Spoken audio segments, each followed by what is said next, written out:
Are you tired of trying to figure out how on earth am I going to find a real estate agent? Like, who's going to help me sell my home? Who's going to help me buy a home? There's so much information out there. There's so many people publishing stuff that's just bad.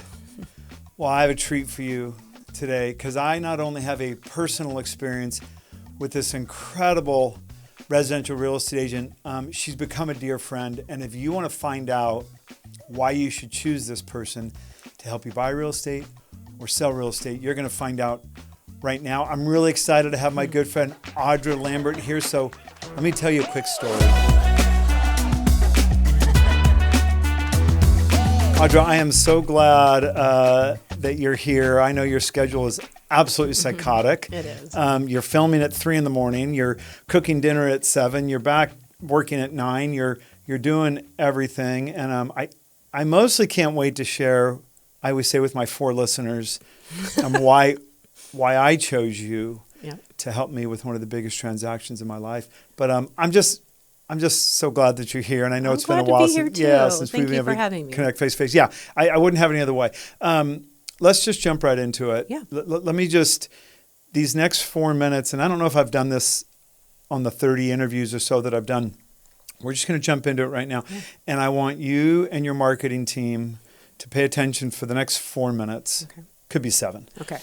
Because I want you to put me on film, and I want you to promote these next comments because I want to affirm something to you. So make me cry. I can tell. let's just talk about how I met you. Okay. So I got to sell my house in San Juan Capistrano. I've got 3 real estate agents that I use a lot for business, and I love them and adore them, and they send me business, and I send them business. And I tell my wife, I'm like, well, we're going to sell the house, and who do you want to use? And she says, we're not using any of them. I'm like, of course we're using one of them. That would be political suicide. She says, I want to meet this girl, Audra Lambert, right? You're marketing in my area for 25 years. Yep.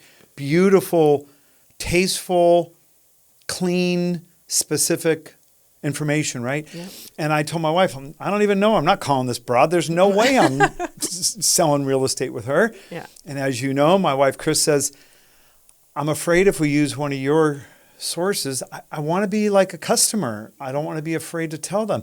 She says, we're just going to meet her. And I'm like, I'm not meeting her. She's not coming to the house. She's like, she's coming to the house. Fast forward, you come to my home on a rainy day, still dressed to the nines. Like you didn't care that it was raining out. You're like, I got my best shoes on. Yep.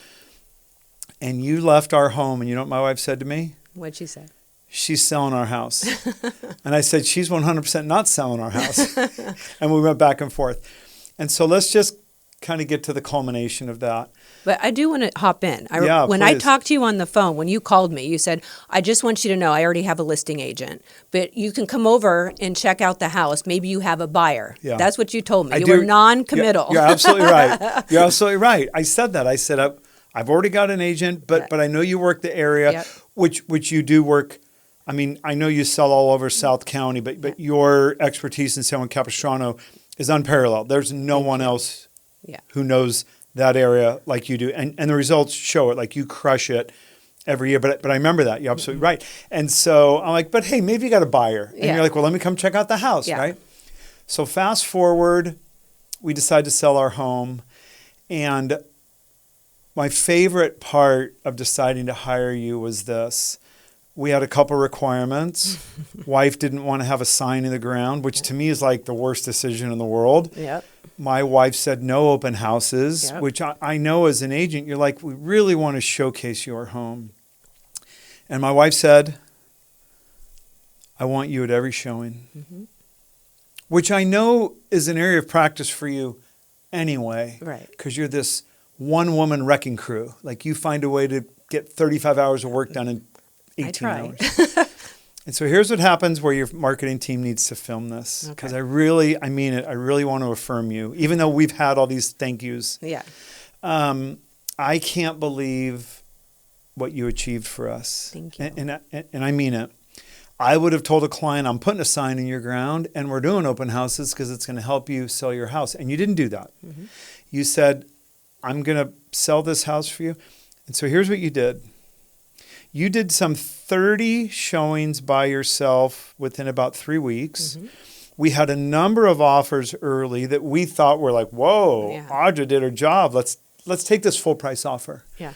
And I remember you saying, I don't think that's the right buyer for you. Mm-hmm. And I'm like, wait a second, Audra, what are you talking about? You did your job, we did our job. The house, we got a full price offer. What are you talking about? And you said, listen, I'm concerned about this buyer. Yeah. Here's all the requirements, and we haven't even gone under contract yet. I'm afraid for you. Yeah.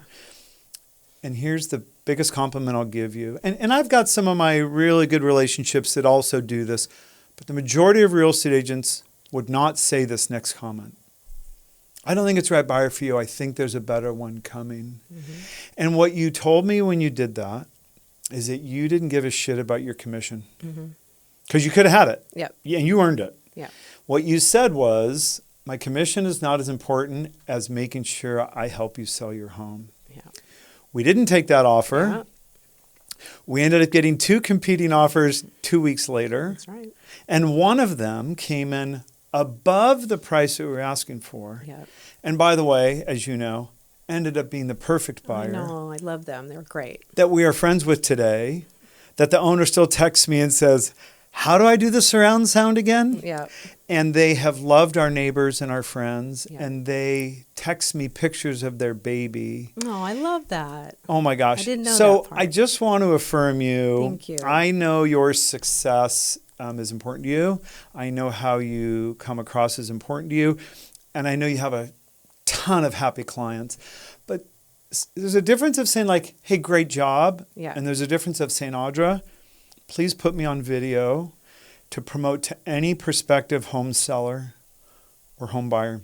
Yep. And let them see what a guy who's got 30 years real estate experience, with a guy that didn't choose his real estate agents he does business with, that you absolutely crushed it. Thank you. And you made big believers out of my wife and I. Yep. And I just want you to know you should send this to any prospective buyer or seller because it sets you apart. Well, thank you. I'm very humbled. Thank you. That's the end of the podcast. No, I'm just kidding.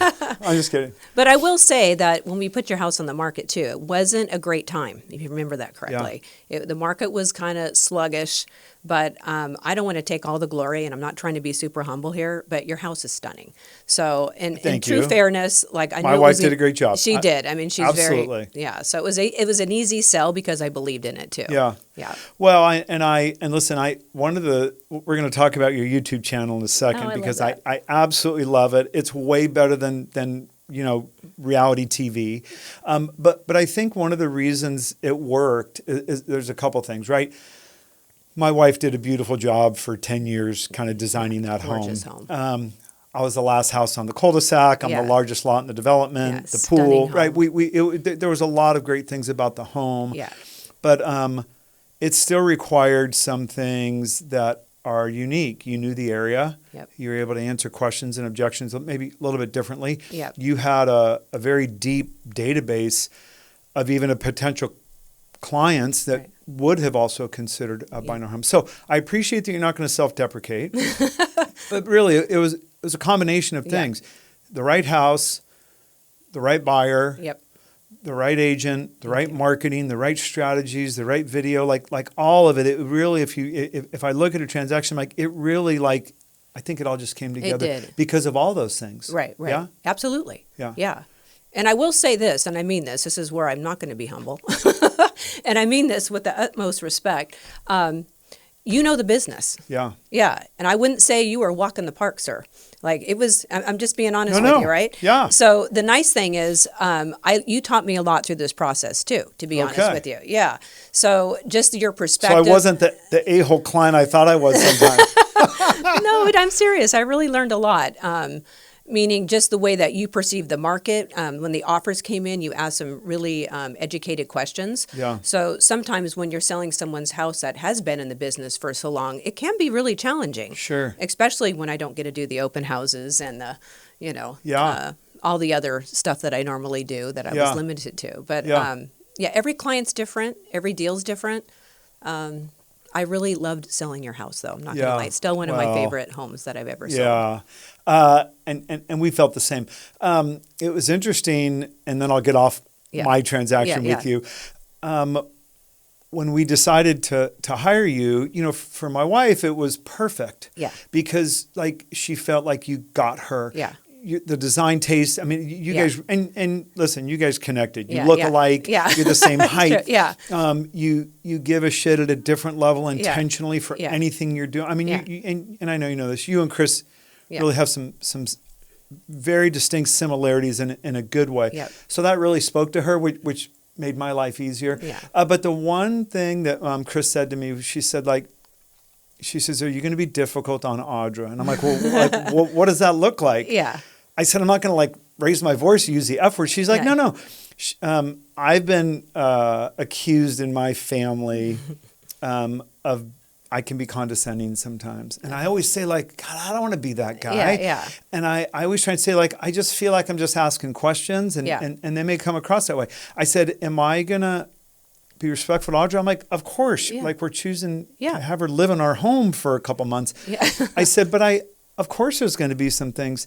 And what I loved about my time with you, because I really dealt with you more. Yeah. What I loved about my time with you is, first of all, you can keep up with me on texting. Yeah. That's not very common for a lot of people. And the second thing is I loved that every time I had a question, and I probably had a lot, Yeah. maybe because of You just know the industry. what I loved is not one time did you say, shut up and let me do my job. Yeah. Which you could have Yeah. a couple times, I'm sure. Not once did you dismiss it. Not once did you poo-poo it. You took every phone call and question of hey, here's what I think. Ultimately, your decision. Right. And I think because of that, of course, I didn't think I was difficult, but I was probably a seller who's listen, this is the biggest transaction of my life. So anyway, I loved that you handled it all. Not one time did I look at my wife and say, we made the wrong decision, or I can't believe she didn't do this, or. Yeah. Matter of fact, most of it was, you're not going to believe this, Audra had 3 showings today at our house. I couldn't wait to leave, right? So anyway. I just got to say one more thing. Yeah, please. I know this is still This is your time, by the way. Right. But one of the things that I see happening is I know your wife put her whole heart into that home and it showed. Yeah. And when I'm selling your house, and this is just part of being in real estate, is I'm Yeah. there's a good chance they may not sell this house. Yeah. And so that's hard, I'm like, okay, emotionally, I wasn't sure she was ready to sell. Oh my gosh, good Right? for you. You're spot on. So I'm like, okay, we got to make this easy. We got to give her the time. So there was a balance because we had offers coming in. Yeah. And I also didn't feel like your wife was ready to let it go just Yeah. yet. And that was a dance that you had to do kind of with Well, her too, Thankfully, we didn't have secrets. Yeah. But thankfully, you knew my motivation. Yep. I couldn't wait to sell Yeah. because I wanted to get to our next stop. Yep. We also hadn't locked down a place yet until the very end. That's right. That's right. And you're 100% correct that you read that properly. Yeah. I don't, we haven't talked much about this. Yeah. We've been at our new place for about a year and a half. You want to sell it? No. Well, remember, you're renting. We're just That's right. renting. That's right. But we've decided that's where we're going to buy, and that was a whole design. Let's go rent at this fake world for a year in Newport Beach and have I call it the Truman Show. Yeah. And let's make sure she likes it there, and she does. So we're going to buy a house there. But it wasn't until we hit our 1 year where we are now, and we extended the lease because now we're looking at active buy home.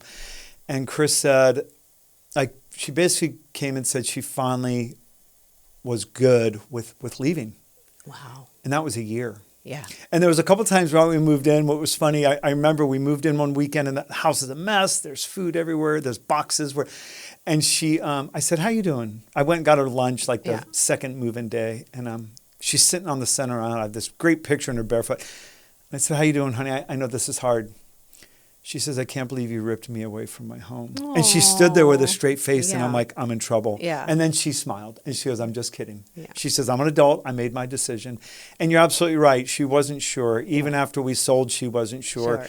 But after a year of what we're getting to do now with our family and being closer to our granddaughter and living where I live, she couldn't be happier. We miss our friends dearly. Yeah. We're still there all the time. Our very best friends live next door. Yeah.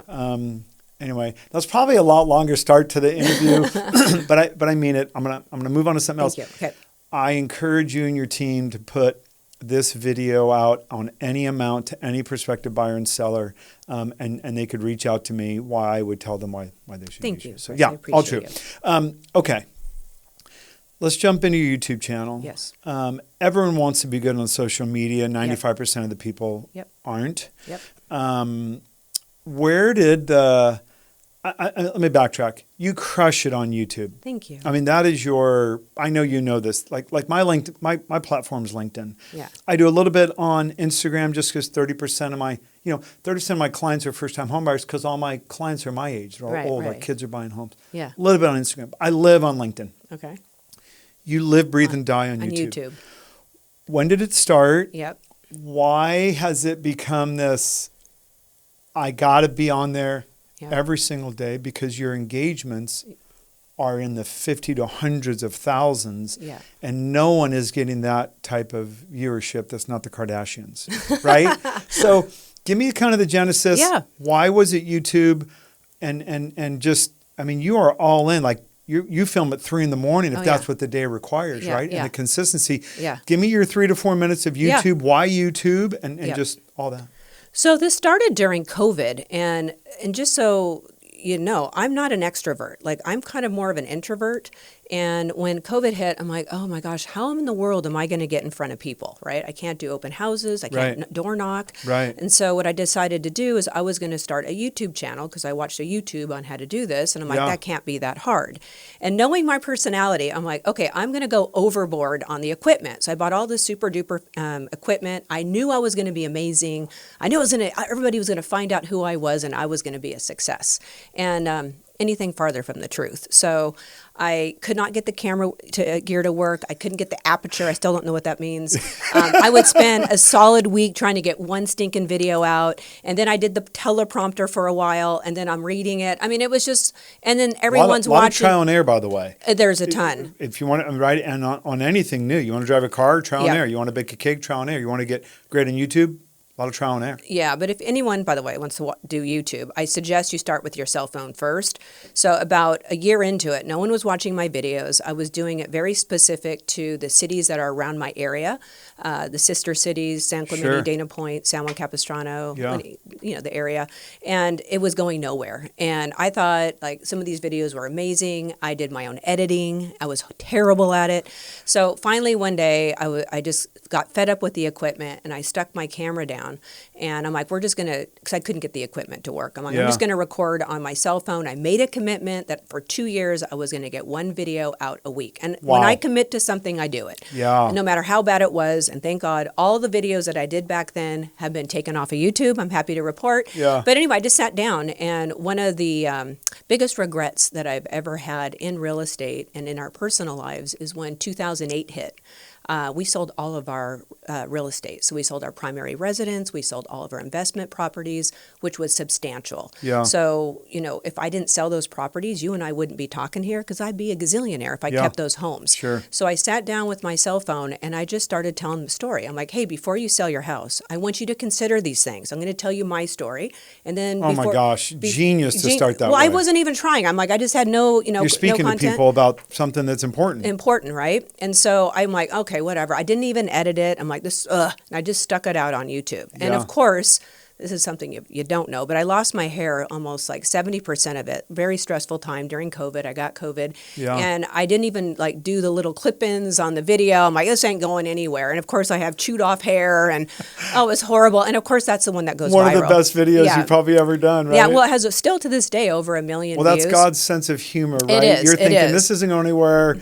I'm not going to brush my teeth. Yeah. And now it's the biggest. Well, and then it resonated with me. I'm looking at the responses. I'm looking at the comments, and I'm like, holy smokes. Yeah. There's a real need out there. There are so many home buyers and so many home sellers that just don't know where to go when they go to sell their house. They don't feel empowered. They don't know how to prep their house for sale. They don't know how to interview their agent. They don't know how to find an agent. So, it just something just like popped in my head. I'm like, oh my gosh, I know who my audience is now.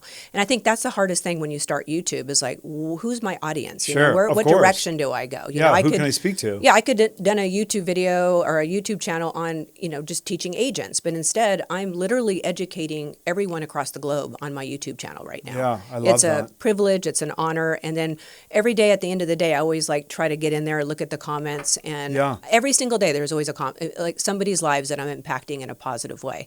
So it's all worth it. I think I lived with you for 3 months, not really, but in my home. You had a key, you came in, you said leave. I felt like I got to know you a little bit, as much as you could get to know someone in a short period of time.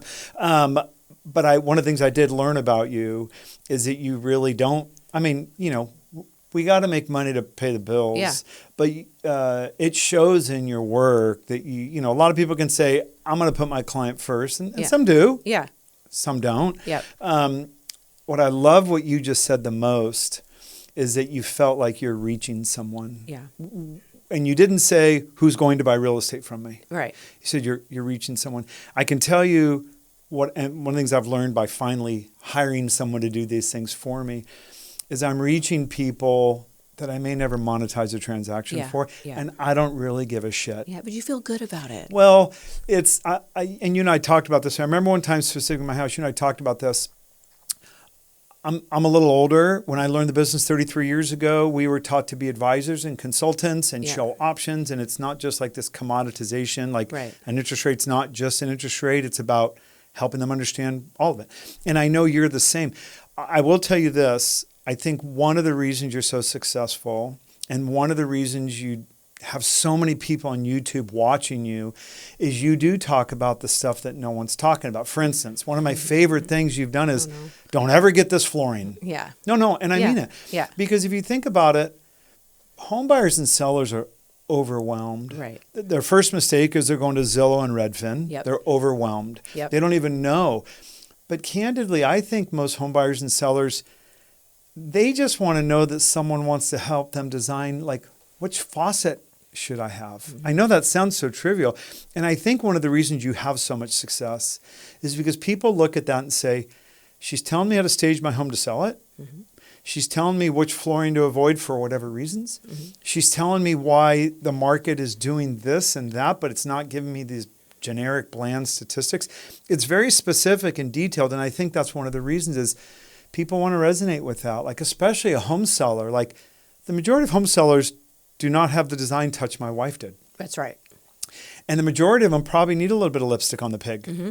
And they're resonating with you because you're saying, let me give you the 5 most important things. There's 30 of them, but if you just do these 5, it'll help. I think people, they want those little tips without having to start to interview agents and get them on the phone. Would you agree? Yeah, and I think HGTV kind of screwed everything up, right? So most of the buyers watch that and they're like, oh, I got to buy a house like that. And then the home sellers get stuck. Like, I can never get my house to look like that. Expectations have changed pretty remarkably here in the last 5-10 years. Yeah. So right now, what I'm recommending most of my home sellers is like, hey, let's work with what we have.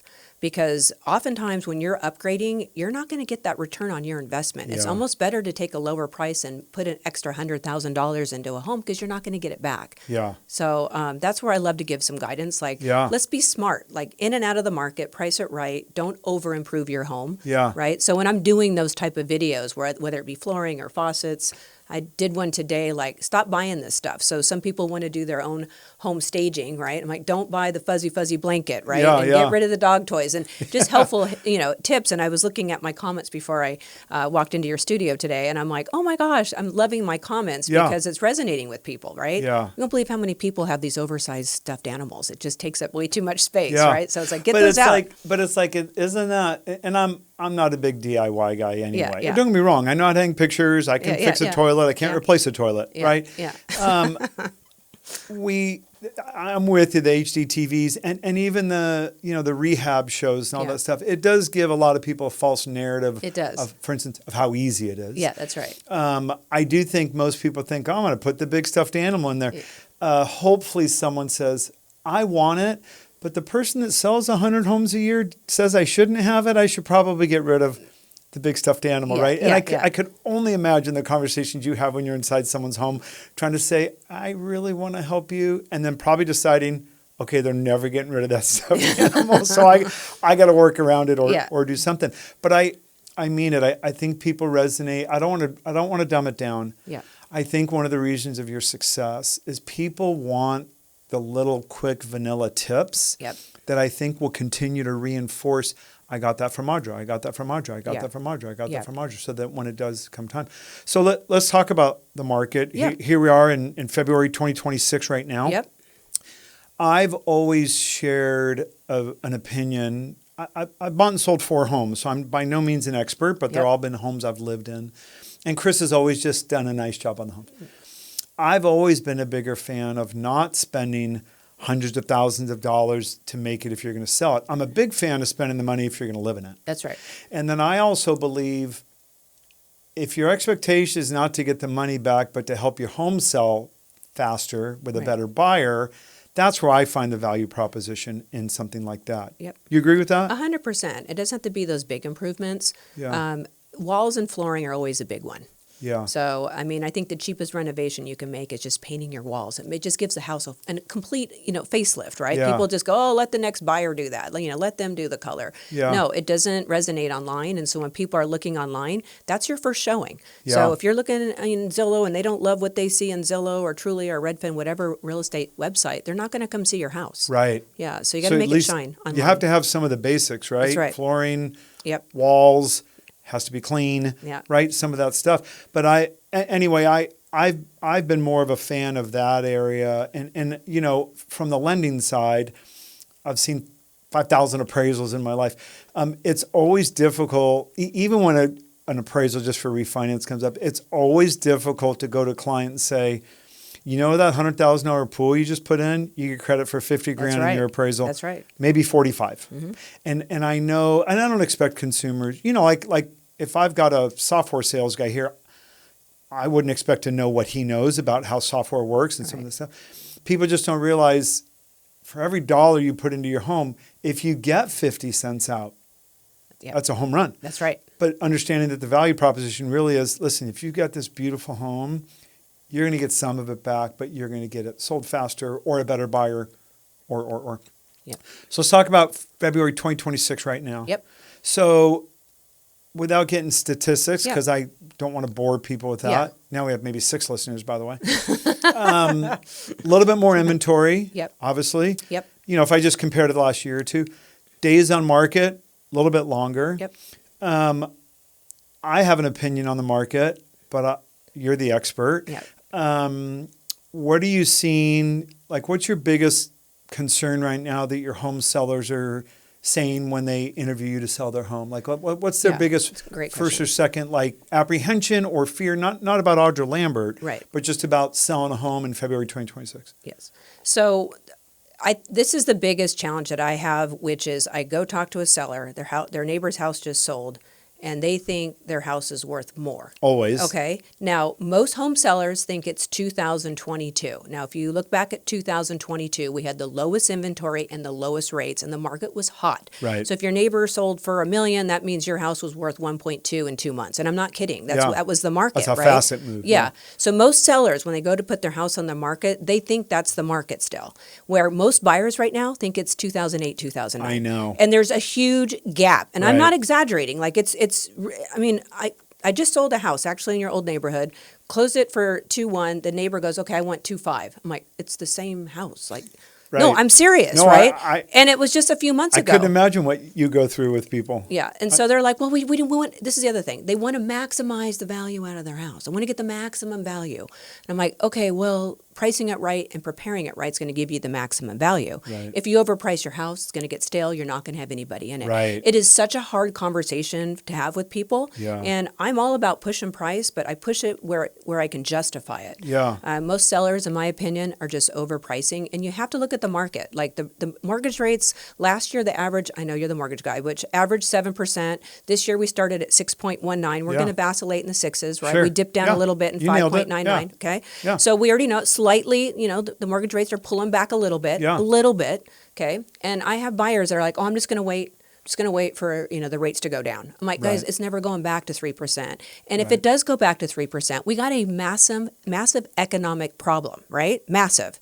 and you're not going to want to buy because you probably have no money. That's right. Right? So they're just sitting there waiting for these rates to go down. And I don't see them all of a sudden, they might go down a little bit, but they're not going to go down to 3%. Yeah. So we have a really sticky buyer market pool right now. Like, you go look at buyer demand, we're actually really slow. Right. We're slow starting 2026, and we have inventory increasing. Yeah. So before, when we would have low buyer demand, meaning not as many buyers are purchasing, it was because there wasn't enough inventory. Well, inventory is going like this, and buyer demand right now is slightly going down and leveling off, which is something we usually don't see the first couple months of the year. Yeah.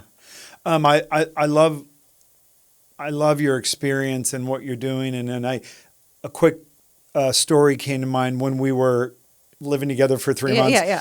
I remember you had met with a client in the neighborhood who just wanted to list at this crazy price. Yeah. And again, I want to be respectful to the real estate agent professional community. There are a ton of great professional real estate agents. Yep. I also know your biggest competition sometimes is the agent that's going to come in and give them whatever they want. That's right. And one of the reasons I got to affirm our decision with you again was, and I've done this before too, is you said, I said, did you get the listing? You're like, I don't know, but I don't think I'm going to, because I told them I'm never going to succeed for you. Mm-hmm. I'm going to fail. Yeah. And whatever, I'm never going to make it work. And so I always respect people who can say no, no matter how slow or busy their business is. Yep. There's been times in my career where I had to say no to a loan, and it was the only loan I had that month. Yeah. But I just knew whatever, the reasoning behind it. Yeah. And I always say, parts of me wish I was a real estate agent, because I do love the process. One of the 1,394,000 reasons I'm not is because you're way more of a therapist than I am. Yeah. Because you're trying to get these people to understand, well, what's the most important thing? The highest price? Well, you can do that. Your home's going to sit a little bit longer, then it's going to get stale, then you might do a price reduction. If the goal is to sell your home at the most amount, got to price it right. You got to do some of those things, right? Yep. So I could only imagine. And I know the struggle you guys are going through right now with buyers. I probably got 21 or 22 pre-approved buyers. And right now, the majority of them think, if the home's listed at 1.1, they're like, I'm going to make an offer at 9. Yeah. What'd you say? Yeah. 9? Yeah. Like you want to come in at, if it's at 1,000,001, you want to come in at 1,050,000. There's a conversation. Yeah. 9? 9. It's not the foreclosure market. No, but you know what? I'm smarting up. So what I do now is I bring an appraiser in to evaluate the property. That's for 2 reasons. Number one, gets the sellers on planet Earth, right? Doesn't matter what your neighbor is listing your house for. We look at closed comps. Yeah. And the second reason why I do that is if someone gives me a lowball offer, if I'm representing the seller, I'm going to say, hey, here's a recent appraisal. Yeah. So look at the comps. I'm not the expert, because you're going to tell me I'm just a real estate agent, but I got someone who's I love that. an expert. When do you in do this. that? Do you do that before I put the house on the market? So I meet with you as a seller. Yep. I'm like, Audra, I'm all in. I love Yep. everything about it. Please Yep. make my life great. Yep. And you'll go spend your own money. Yep. Because appraisers aren't That's cheap. on me. That's on me. No. I love that. I love that about you. Yeah. That you're like, I'm going to invest some money in marketing. Yep. The one thing I did save from that house, besides a memento from my mom that we had there forever, is the brochure you did. Yeah. It's like a centerpiece. Yeah. I mean it. It gets Chris sad sometimes when she looks at it, but it was just beautifully done. I know you invest a lot of money in that for your clients, but I love that you do that, because it really does. Feels like it kind of goes to the seller and say, listen, I'm all in, and here's what your home is worth. Yeah. And then, like you said, if you get the lowball offer, you can go back to the agent and say, do you want me to ignore the offer, or do you want to get a little bit closer? Here's the appraisal. Yeah. Really well, smart. And I think when we're negotiating, like, hey, what do you want for your house? This is what I think it's worth. And then some sellers like, oh, I want to start up here. Like, we can start up here, but we're going to have an agreement that after 30 days, we're going to reassess, because I think you're way over market. And not even that, my appraiser agrees. I sell homes. I don't list them. So if you're not open to getting down to planet Earth where, the price is aligned, then we don't have any business, working together, right? Well, and I also think, and I've said this a lot in my career, and I mean it, I have so much respect for what residential real estate agents do. People think it's easy. It's not. Yeah. And I don't care about all the blogs about no one deserves that commission. That people have no idea what you do. Right. One of the biggest things I think consumers just have no idea is, let's just put your time to the side for a second. Yeah. How much money you spend when you list a home for sale. Yeah, it's incredible. You've got appraisal costs, which not every agent does, by the way.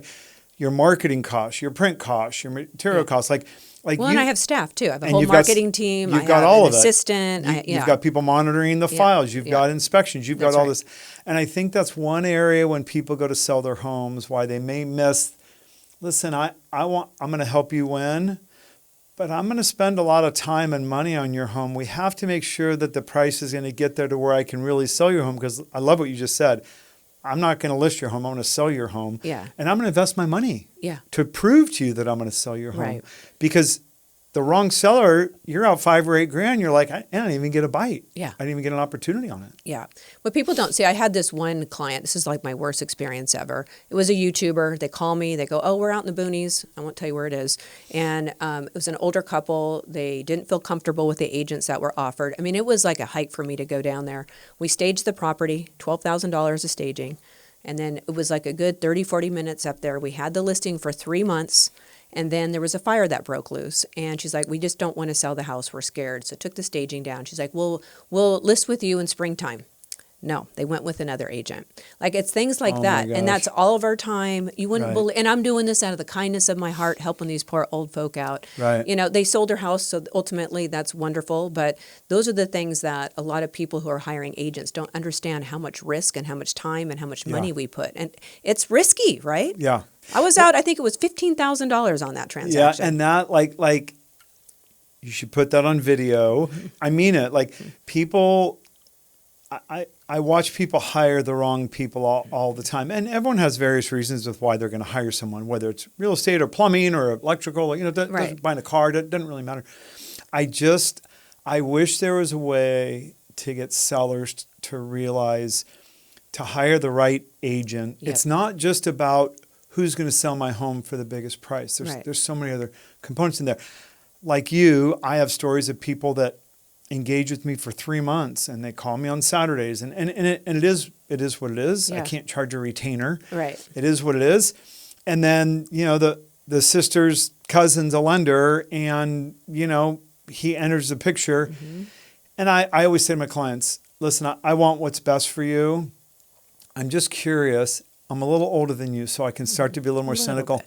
Now I'll say things like, listen, no problem. Can I have an opportunity to see what he's giving you? Mm-hmm. Oh, no? Okay. Can I ask you one other thing? Why didn't you call him for 3 months? Yeah. Like, why didn't you talk to him for 3 months? I was happy to invest the time. Like, why didn't you call him? And I've accepted after 33 years. It is what it is, right? It's just part of it. Yeah. Okay. Let's talk. But I do want to bring something back about finding the right agent. So if you go to my website, which I will promote later, I have a whole cheat sheet of questions that these home sellers should be asking their agent. I always say, interview 3 agents. Here are some questions. And I go, what are the right answers? But it doesn't matter what the right answers are. Just look how they respond to them. Yeah. So I think most home sellers are like, they bring one person in and like, okay, this is the person I'm going with. Yeah. And I think that's a fatal mistake. And sometimes they do it because they know they met somebody at a soccer game or went to the coffee and ran into some guy, or I got a flyer in the mail. This is a really important asset that you're selling, and you need to find the best representation you can find. I'm not promoting myself. I'm just saying in general, everybody watching should be interviewing at least 3 real estate agents, unless of course it's me. Yeah. Do you think I want to affirm something else, but I want to ask you a question. Do you think that that's helped you with like another reason why someone should choose you that has chosen you? Because you're saying like, let me tell you how to shop for a real estate agent. Yeah. Fair? A couple of things though. So when I go into a listing presentation, and I know there's other competition, we'll just say, I'm like, hey, here's my 13 questions on my YouTube channel. You should ask me these 13 questions. Yeah. Good news is I already know all the answers. These other people don't. So, but ask, please interview them. But one thing I do on every single one of my listing presentations, especially if they've never seen me on YouTube, I'm like, okay, I'll come visit you, but I want you to watch at least 3 of my videos. And if you aren't satisfied with the representation that I'm providing, or the education or helpful tips that I'm providing on YouTube, then, I don't have any business representing your home. But you'll see I'm passionate about what I do. Are they watching them? Oh, yeah, they watch them all the time. Like, we love you, Audra, that's like genius. Like, no, I mean it. Yeah. Like those small little things, like you're forcing them to say, interview me. Yeah. I know I'm a pretty face. I know I'm dressed nice. I know I do. Yeah. Interview me. Like, ask me these questions. Don't just say yes. Yeah. And it's a great way to force them to do that. Yeah. Right. Yeah. And so I learned this a long time ago from the guy who really taught me the mortgage business. I spent like 3 months with this one guy, 1992. And he was so impactful in the few small bullets he gave me. And one of the things was, he says, help your clients learn how to shop for a loan. Yeah. I said, why on earth would I promote the competition? He's like, and he could have said, listen, dummy. He didn't. Mm-hmm. He said, you're not doing it. I do the same thing. I show them how to shop for a loan. And I really want to be transparent about it, but I will tell you one of the things that's been so successful at it, the majority of my competition won't do what I do. They don't put anything. They don't want to put something in writing right out of the gate. They want you to do a loan application, give me all your docs, let me put you. They want to put you through the process. And I'm going to my clients like check me out. It's in writing. Don't talk to anyone else unless they put it in writing. Yeah. And a lot of people don't put it in writing. Yep. A lot of the agents who they may also meet with aren't saying, don't let me come to your house to see these 3 videos. Mm-hmm. And so you're really building some credibility to them before you've even had an opportunity to say, I want to be, great for you. So I know you do it for a reason.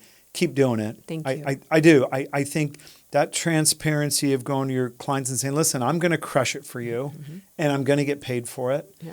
But interview me and do all that stuff. Yeah. Because when we closed, I didn't grind you on the commission. You offered what I felt was a fair commission at the time. Mm-hmm. Chris, not being in sales, nothing against you. First thing said, this new National Association of Realtor thing, why are we going to pay this much money to this agent? And I'm like, well, first of all, that'd be political suicide because I've talked against this to all my clients for years. Stop trying to get a discount. Stop trying to get a discount. You want to pay retail because you expect retail. Retail price. And so she says, okay, like I get it. Well, then we close. And Chris looked at the settlement statement. And we looked at your commission and the other agent's commission. And it was great because we both felt so good that you earned it. And it was a good commission. Yep. But you earned it. Yeah. And I don't think I could have said that if I would have said, Audra, I want you to do it for this. Then I'm getting less of you. Yeah. I didn't want less of you. Yeah. I needed you to be in my home 32 times in 30 days, dressed up and on time and opening my windows and making sure there's no snacks on the ground and stuff like that. And so I've always been a proponent of people paying a real estate agent a full commission because they want them to do a full job. Right. I remember when we remodeled the house right before we'd sold it a couple of years, one of my very best friends was our general contractor. He's still one of my very best friends. They did a beautiful job. When we were looking at the cost, I could already see him. He was already like, listen, I'll work on the price. And I said, listen to me very carefully. I don't want a discount. Yeah. I want you to charge him full price because I want you to come here every day and not say, oh, I'm doing it for less. Yep. I want all of you. If something goes wrong, I want to bark at you. If you break something, I want you to fix it. And it worked out great. The price was the right price. And I knew he did a little bit more because he's one of my best friends. Yeah. I think people sometimes first go to, is that the best price you can do? And again, older, longer in the business, I now say this to people. Yeah. Chris, that's the best price you can do. And this is my favorite, Audra, favorite. Teach me. I'll say it to someone, I'll say, I can absolutely charge you less. Nope. And I tell them, I say, I can absolutely charge you less. Tell me what you'd like. If I do it for less, my call response time is 24 to 48 hours, not 2 hours. My email response time, 24 to 48 hours, not 2 hours. And my staff's response time is 24 to 48 hours, not 2 hours. And I tell people, and really, I love that. You can decide. If you want all of me, and if you look at my reviews, and I'm going to get you in and out in 30 days with the least amount of pain as possible, and I'm going to get you the best loan package for you. But I can't reply to your text 7:30 on a Wednesday night if you want me to make less. That's right. Right? And I love that. So anyway, I love that you are like, this is how much I'm worth, and this is what I'm going to do for you, and you do that. So yeah. Well, I also want to mention on your transaction, not to keep going back there, but the buyer's agent, Gabe, did an amazing job too.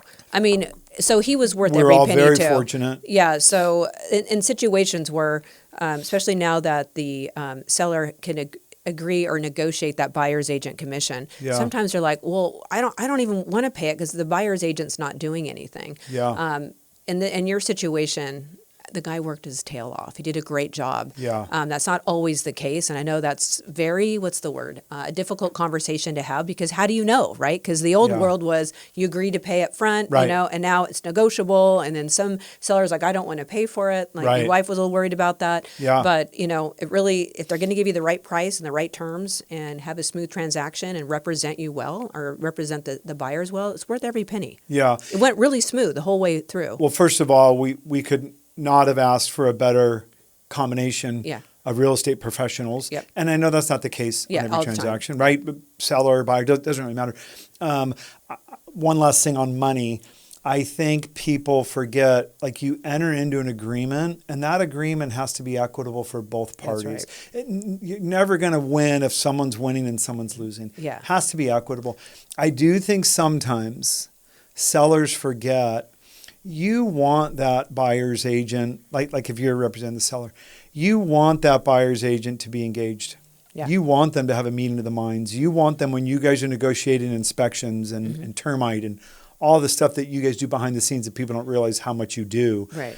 I do think sometimes sellers forget that agent's not getting paid just to bring them onto your home and make an offer. Like, they're engaged. Right. They're trying to keep that transaction together. They want the seller to be happy and all that. So if this podcast interview does nothing else to the audience, I hope people can realize you got to pay for service if you want it to be great. If the most important thing is you want a discount, then you're not going to get a great experience. Yeah, and get what you pay for, you know. You get what you pay for. Yeah. One more thing on real estate, then a little bit on personal, and then we'll wrap up. Yeah. Again, we're here February 2026. I'm going to affirm one thing you said, and then I have a question for you. Most consumers don't realize, if we see rates drop into the low to mid fives, because they're waiting to buy a home, they're going to immediately see an increase in competition. Absolutely. Because more buyers are coming off the sidelines. And a lot of people just don't understand that concept. I'm waiting for rates to come down. Well, you can, but so are the other 4,000 people in Orange County that are trying to buy a home in San Juan Capistrano, Rancho Mission Viejo. And so people just don't realize necessarily that process. So we're expecting a little bit lower rates this year, not a ton. More has to do with the Fed balance sheet and tariffs than anything else. Right. I love to ask people their opinion, not a prediction. Yeah. How do you see the market going for the rest of this year, and what do you think the beginning of next year looks like, given just, time on market, inventory, what sellers are thinking, what buyers are thinking? So there's a natural curve in every single year in real estate. So it goes like this. Like, you got January, February, March, April, May. Right after May, at least in this area, well, actually all across the nation, but right after May, the buyer demand starts coming down. So when you ask, hey, what's going to happen in the beginning of the year, the middle of the year, and the end of the year, the best time to sell your house, just statistically, and if you go look at the graphs, it's always the first couple months of the year. So February, March, April are what we consider the buyer's market. Home buyers are in there buying. So this year we're off to a slow start. I do think rates are going to pull back a little bit. I do think they're going to hover in the low sixes and the high fives. That's just what I see right now. By the way, same. Okay. And I pay people like a lot of money to tell me. No, I mean it. Yeah. I've got these two guys. I've been paying them $2,000 a year for 15 years to tell me what they think, and it normally happens. That's spot on. High fives, low sixes. And I think there's a lot of people that have to move. So in the past, people were hunkering down because they had that 3-4% mortgage rate. Yeah. And now they have to move, whether there's going to be, I'm seeing a lot more layoffs. When I'm talking with people, I'm seeing like, hey, I have to move. Life event. Yeah. Someone passes away. So we're seeing a lot more inventory come on the market. So with those rates being as high as they are, and if you go look back pre-COVID, like, we never had 5% mortgage rates, right? They were 4% or lower. Yeah, for so long. For so long. So this feels like a really high mortgage rate for me. Yeah. And it really impacts affordability.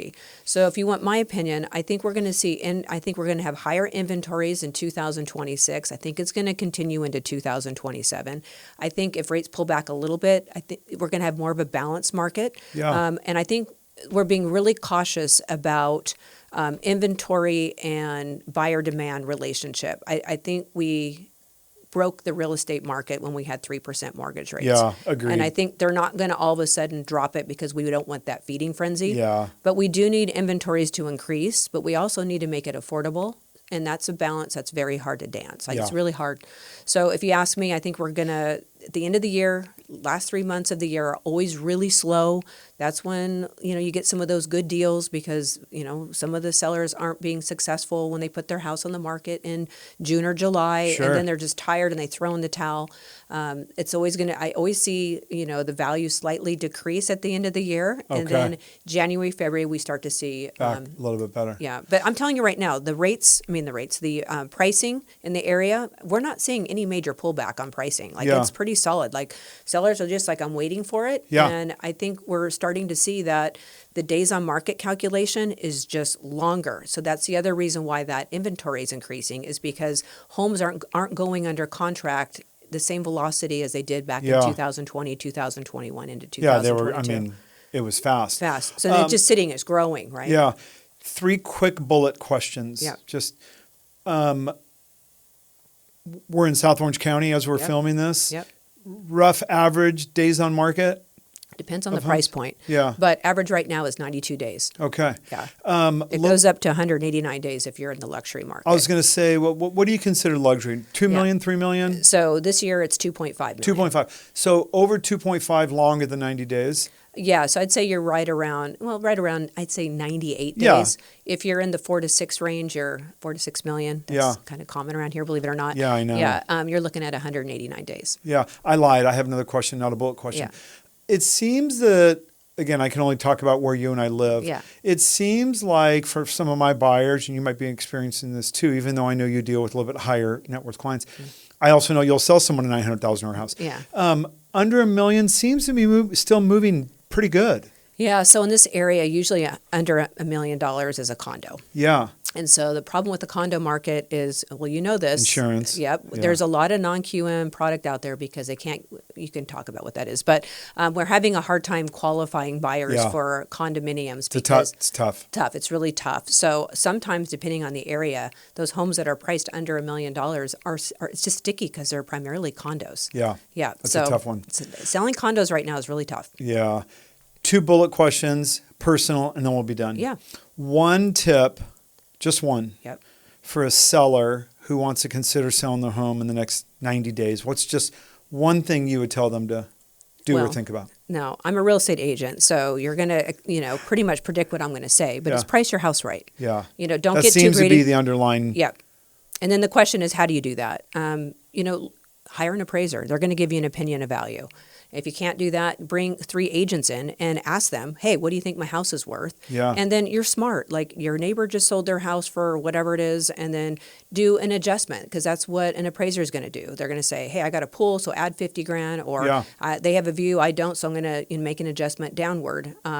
Just get a ballpark, and then the market's going to speak. But I see people going, okay, just don't price your house too high. Yeah. I think that's probably the most important part. Yeah.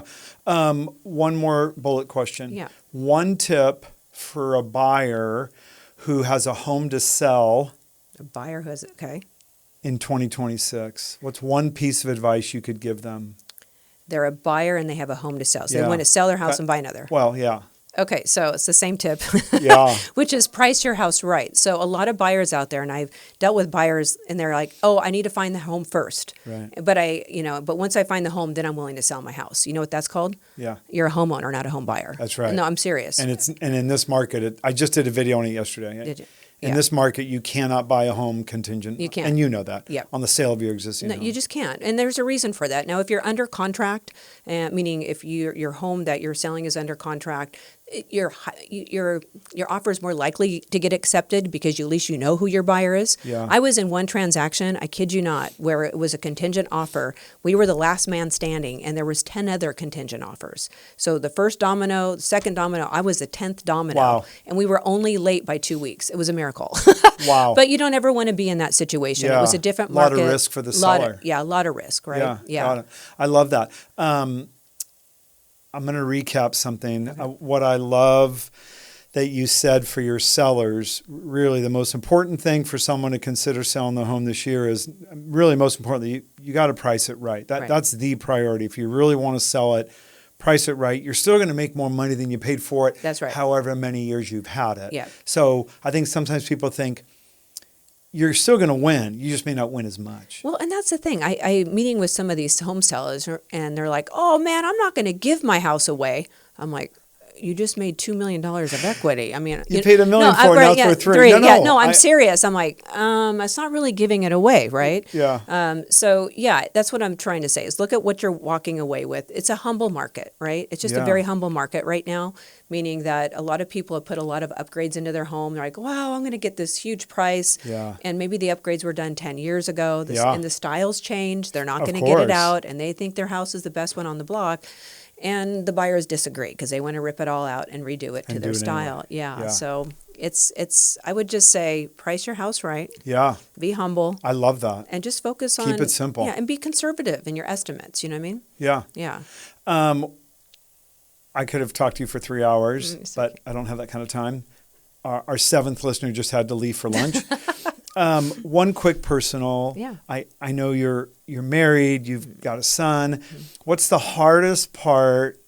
Because listen, let's face it. You work a lot, but you also love what you do. So part of it you probably think is work when the inspection's going bad. Part of you is like you love what you do. Yeah. You know, the typical question anyone's going to ask you, when you're up at 3 a.m. filming YouTube, how do you balance being this uber successful real estate agent, a great wife, great mom? How do you, let's wrap this up. Like, how do you find that balance to where your husband's like, I'd like to see you sometime this week. Yeah. Or, honey, let me get your coffee because you're filming at 3 a.m, right? How do you balance that? So when you're a real estate agent, and I'm just going to be totally candid with you, I don't have balance in my life, but I have seasons. Okay, there's a difference. So usually at the beginning of the year when I sit down with my husband, I'm like, okay, we're going into the busy season. Yeah. And I'm going to need a lot of grace. And then we're going to take 2 weeks off and we're going to plan a vacation together. Okay. So it's a season. Yeah. And I'm working 60, 80 hours a week minimum. And I work just about every single weekend. Yeah. So sometimes it's like, you come to my open house and you're able to help and we have conversation. Yeah. And one of the things, I think it was a couple years ago, I was really struggling with the amount of work that I was doing. I'm like, this is crazy. No one can live like this. And I was getting resentful. It's like, I don't know if I want to do this. Like, it's consuming my life. And then I woke up one day and I'm like, hey, I got an idea. Why don't you just love what you do? And so I've turned in, like, when I'm doing showings, I'm like, oh, I got to do a showing. And now it's like, oh, I can't wait. And so it's really a mindset too. Reframing it. Yeah, reframing For sure. it. Yeah. Genius. And then also it's like, hey, help my husband, let's go help me put up open signs. Let's talk about what we want to do. So we're using the time to, still make it a priority. Yeah. But I'm not going to lie. If you're really good at this job, you don't have life balance in their season. Yeah. So I'd say the first couple, Q1 and Q2 of the year is the busiest. It's hard, yeah. Yeah, and at the end it slows down, Yeah. So that's when we do, I will always do the celebrations for our family. Of course. Yeah, but it's a hard business. I'm not going to lie. Like, am I going to do this until I'm 100? Probably. But probably because I love it. I just love it. I love making dreams come true for people. Yeah. I really do. The other, I really have 3 businesses. So I have my real estate business, I have my YouTube business, and then I have a referral business. So when I'm not doing this, I'm doing YouTube, right? And then if I'm not doing YouTube, I'm really focusing on that referral business. Yeah. So, I'm spread really thin. Yeah. So I don't think I'm the best wife. I don't think I'm the best mom because I'm pulled in so many different directions, but it works for us right now. Yeah. I don't know if that makes any sense. It totally makes sense because it was, first of all, it was truthful. Yeah. It was transparent, right? Everyone thinks you have to be this Instagram post when you have to, my friends who post on Instagram, I know that their lives are nothing near what that post looks like. Right. But listen, let me just end on this. Yeah. What I can tell you you're doing right is you recognize that you may not have great balance, but you're making a cognizant decision to say, you're helping me with open house signs today, and you're going to bring me a sandwich, and we're going to sit and we're going to talk about whatever, knowing that when Q1 and Q2 is over, then you get to have a little bit more time. So I think we all have stuff. I think it's healthy when you can recognize this is my chaos, but I get to have seasons where I'm not chaotic, and those are the times we're going to pour into it, and we're going to make it more meaningful so that Q3 is more meaningful so that when Q1 comes, I can then take some of those deposits out. That's right. And then in Q3, I can deposit back. And That's then right. in Q1, I can go back to the ATM and I can put more in, I can take out. Yeah. That's exactly right. That's healthy. First of all, I had so much more I want to cover. Didn't cover it. Oh, we'll get you back on next time. Yeah. We're going to wrap up. I want you to look in that camera, and I want you to tell people, we're going to publish all your stuff anyway, but I want you to tell people if they're interested in talking to you, how they can get hold of you. Yeah, you can go to my website, lambertgrouphomes.com. I have all my contact information in there. You can also reach me directly, 949-697-2232. Probably that's the best way to reach me. Yeah. You can tell how passionate Audra is about everything she does with real estate. It's not just putting your home on the market and saying, oh, I'm this real estate agent, I'm going to do it. She's extremely intentional. She's extremely detailed. I can tell you firsthand, she does everything she says she's going to do. And if you're interested in looking to buy or sell your home, especially in the higher price market, she's an absolute expert. She's a pro. I could not make a bigger ringing endorsement for her. So please reach out to her. Audra, thanks for taking the hot seat today. You did great. Oh, thank you.